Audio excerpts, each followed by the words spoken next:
welcome back to my channel. My name's Lexi if you're new, and today is kind of gonna be like a laid back, chill, just like talking to you guys.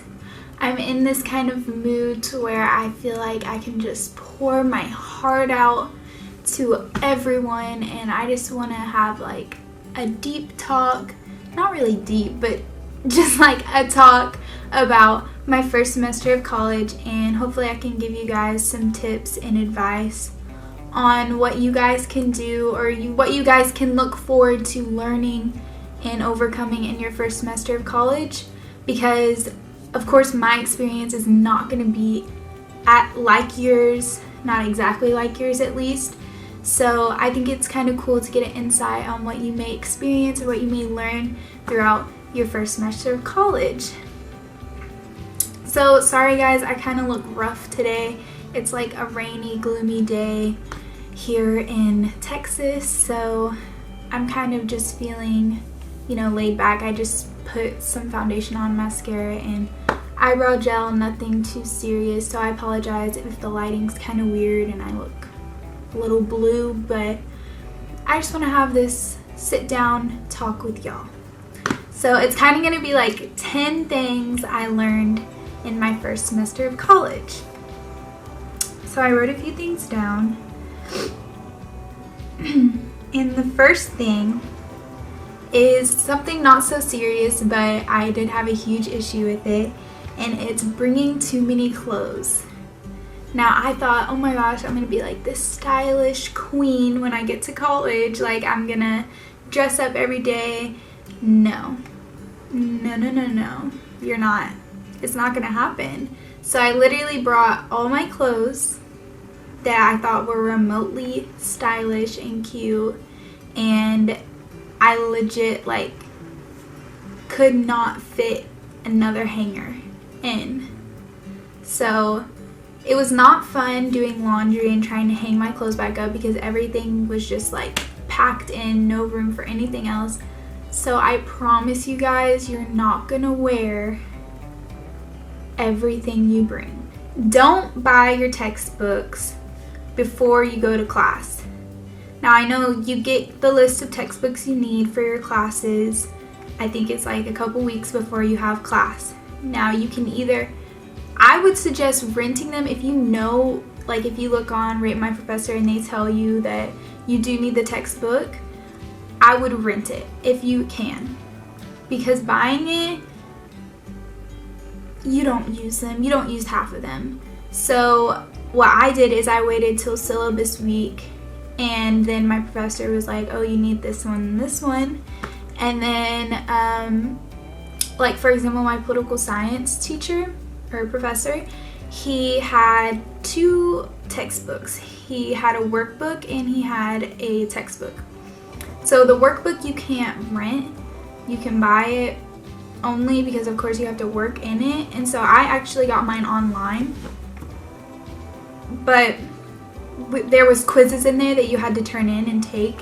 So I would write my answers on a notebook paper and turn that in. So I did need to buy that one, and I figured that out. But the textbook, we had slideshows in class and lectures in class, and I never read the textbook. So in my eyes, I didn't need the textbook. But if you want to take that extra step, read the book, you probably should read the book, but I didn't read the book. So if you know you're not the one to read the book, don't get the book.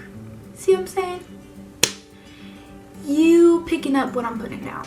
This is very important, and my last video I just uploaded was a makeup tutorial, and in that video I seem very quiet and very shy, and I was talking to myself a lot because I was very nervous.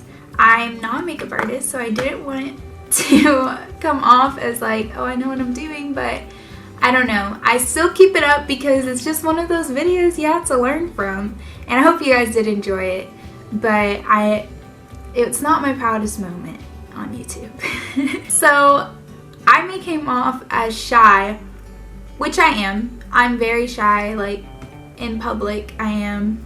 I'm not the type of person to sit next to somebody in class and be like, hey, how's your day going? Like, hi, I'm Lexi, what's your name? Like, no, that's just not me.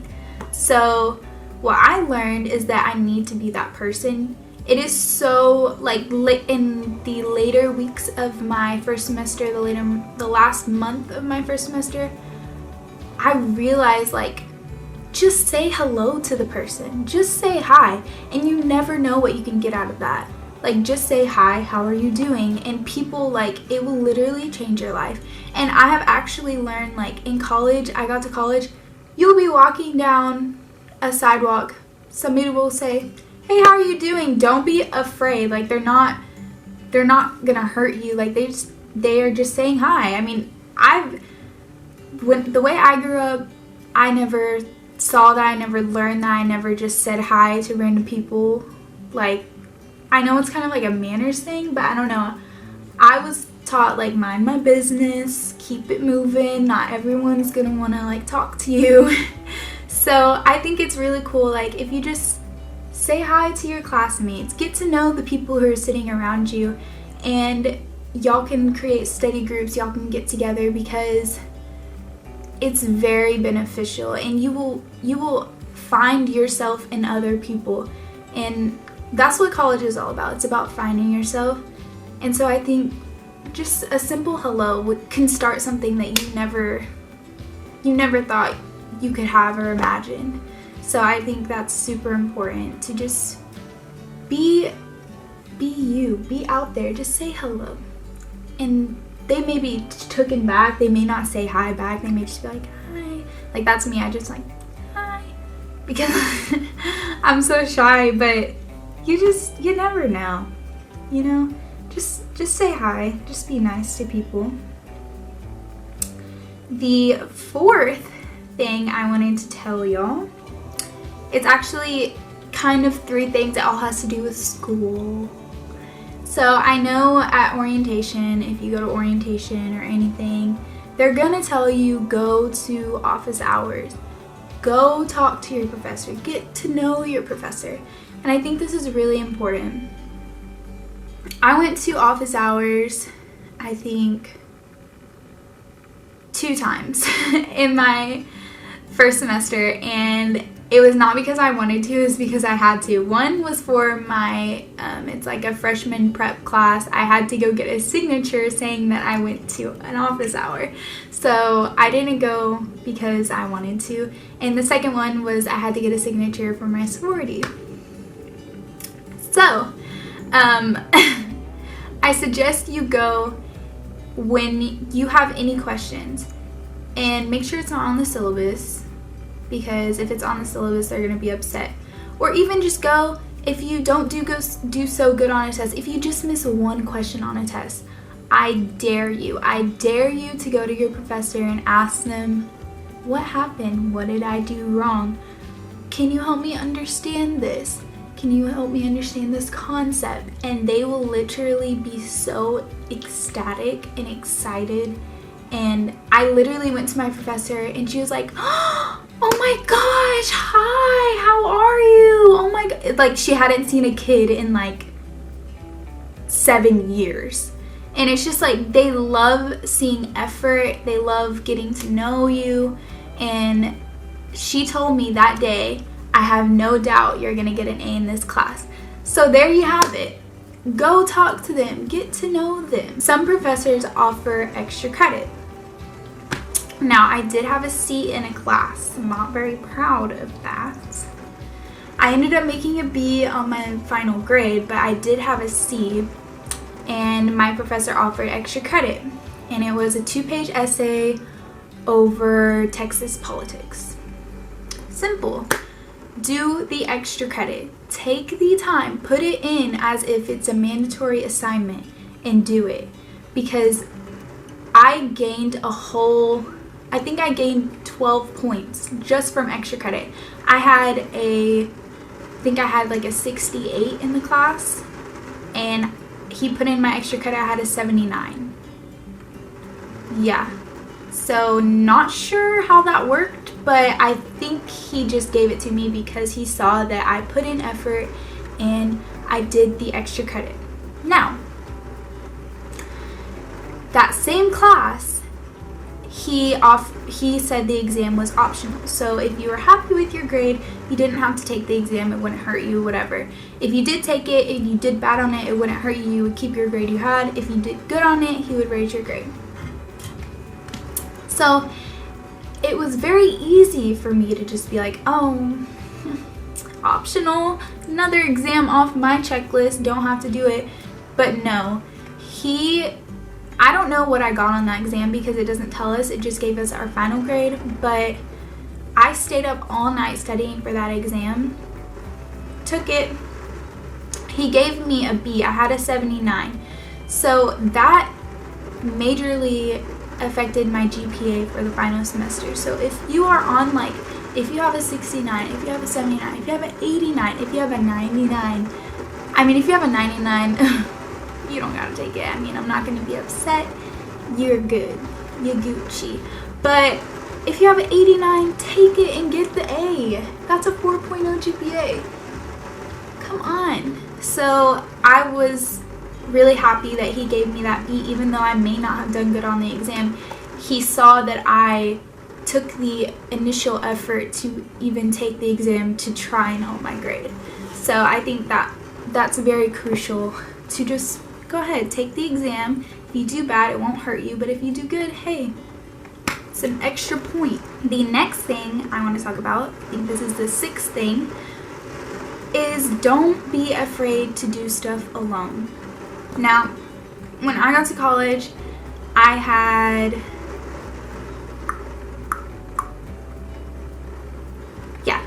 3 people from my high school that went with me. And it was very easy to just hang out with them. But it got kind of confusing because when you go to college, you want to meet new people. And you can't really meet new people if you're with a group of people because, I don't know, that's very intimidating to a new person, is a group of people. So what I would say is, if nobody is around to do something, don't just stay in your room. Go to the library. Go to Starbucks. Go to Einstein Bro Bagels. Don't be afraid to do stuff alone because that is how you meet people. I'll go to the library and somebody will come up to me and say hi, hello, introduce themselves. And it's so cool getting to know this brand new person. Hey, what's your Snapchat? What's your number? We have the same classes? Wow, I'm studying for that too. It's so cool getting to know new people, and I wouldn't have been able to, they probably would have not approached me if I was not sitting alone. So what I'm trying to say is yes, study in groups, go be with your friends. Yes, do that. But if no one is available to do something, don't just sit in your room. Still go out on campus and do things by yourself because it's an experience and you see a lot of things and you learn a lot of things and you get to know more people if you're by yourself. Now, this next one is kind of so-so, but I think I myself learned that I don't want to do this next semester. So Tuesday and I didn't have Friday classes, but Tuesday and Thursday I had 9:30 classes, 9:30 a.m. And Monday, Wednesday I didn't have class till 2:30 in the afternoon. So I'm like, heck yeah, 2:30, gonna sleep in till 11:30. No, probably shouldn't have done that. 1, it gets you out of routine for your 9:30 classes. 2, I could have been doing so much stuff between, because I get up at 11:30. It takes me about 30 minutes to get actually out of bed from waking up. Now it's 12 o'clock. Now I need to get ready. It takes about 45 minutes to get ready, to shower, all of that, get dressed. Now I'm hungry, so I have to eat. Now it's time for class. So I recommend getting in a routine, waking up at the same time every single day, at least throughout the week, not the weekend. You can sleep in the weekend. But throughout the week, get in a routine of waking up and eating breakfast, getting dressed, and going and studying or homework or being productive in some kind of way, because waking up and getting dressed and being productive sets the mood for your entire day. So I think I've learned this. I used to sleep in till like 11:30, and then I literally hadn't done anything all day until my 2:30 class. So it's kind of like, wow, I just wasted half a day. So I recommend getting up, being productive, and getting stuff done. That's all I gotta say about that. The next thing is, don't think that freshman 15 is a joke. It's not a joke. Freshman 15 is real. Now, I have my own theory on why freshman 15 is real. And I think it's because, one, you get to college and it's all new. Me, I've never really regulated my own meals. My meals have always kind of been there for me. Like, I don't know, like at school, in high school, you go to lunch at lunch. You get up and you either eat breakfast or you don't. You go home and you eat dinner. So in college, it's kind of, you get up when you want, you eat when you want. You either don't go to lunch or you do. You either eat dinner or you don't. And so it's kind of like, oh wow, I haven't ate today, I need to eat. Oh wow, I need to eat breakfast, I need to eat lunch, I need to eat dinner. And you go to the dining hall,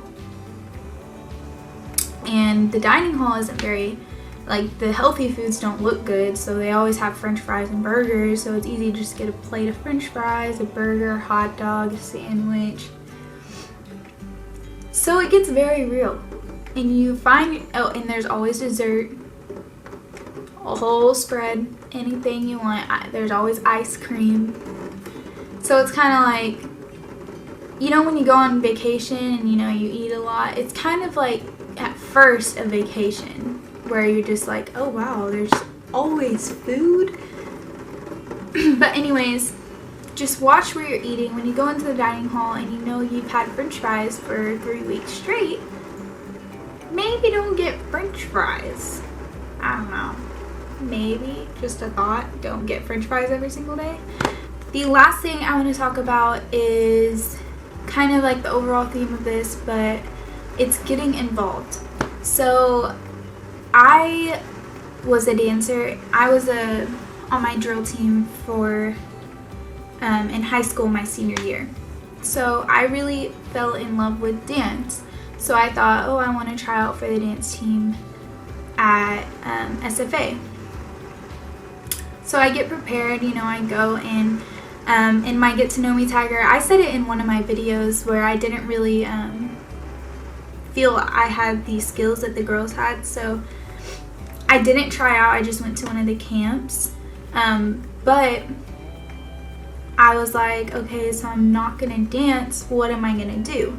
So of course there's Greek life, but Greek life is not the only option. I joined Greek life, highly recommend, met amazing girls, met one of my best friends now through Greek life. And so if you are like one of those girls or boys who don't really know how to get involved, rush. Or when you or if you're thinking about dancing or trying out for the cheer team, do it, try out. I know when I got to college, all these organizations needed people, and I joined one in my college, the College of Business. I joined the Student Advisory Council. We meet once a week in the morning. That's it. It's so easy to join things. Just get involved in something. It doesn't matter what it is. There's a million organizations you can get involved in. Find one that interests you and get involved in it. Those organizations understand why you're at college, so if you think it's gonna affect like your grades or you don't have time, you have time. I promise you have time. And if anything, those people are gonna help you. And they're gonna connect you with other people who can help you. So that's the last thing I want to say, and like the most important thing is to get involved, meet new people. Don't be afraid to put yourself out there. This is how the world runs. We run by connections. this person knows that person, so that's why they got hired or whatever. So I highly recommend get involved in some kind of club, organization, Greek life, non-Greek life. Like, it doesn't matter, just get involved in something. And I think I'm gonna leave it there. That was a rant and a half, but I feel really great talking about my first semester of college. I haven't really talked about it to anyone, so it really feels good talking to you guys about it, and I hope you really enjoyed it. Let me know if you guys want more videos like this. If you have any questions about what I've said or anything like that, I will be replying to all your comments. This was really fun, and I hope you guys enjoyed it, and I will see you guys on the next one. Bye!